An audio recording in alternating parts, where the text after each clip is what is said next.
The meetings took place in Washington this week between local leaders and staff members from the Secretary of Transportation office. The partnership applied for a $250 million grant from the federal government called an Infra Grant, short for Infrastructure for Rebuilding America. How receptive did they seem?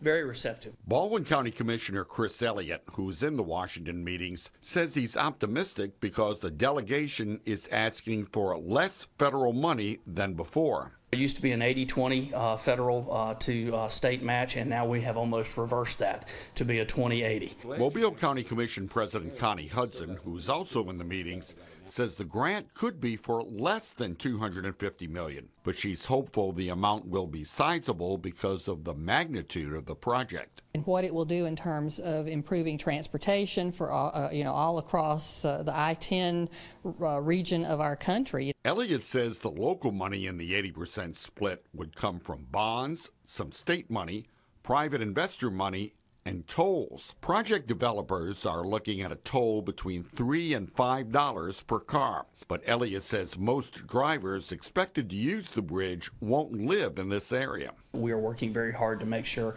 that there is some sort of cap on the tolls paid by locals so that you won't pay more than, say, $30 or $40 a month. We apparently won't have to wait long before we find out if we're getting any federal money and how much. We should know within a few weeks where that stands. Of course, right now, 3 project teams are presenting plans to the state for designing, building, financing, and maintaining the bridge and bayway. And of course, if they get a figure from how much the federal government's going to put in, that'll get it a little bit easier to figure out how much money the local side has to pay. Reporting live from the Causeway, Steve Alexander, Fox 10 News.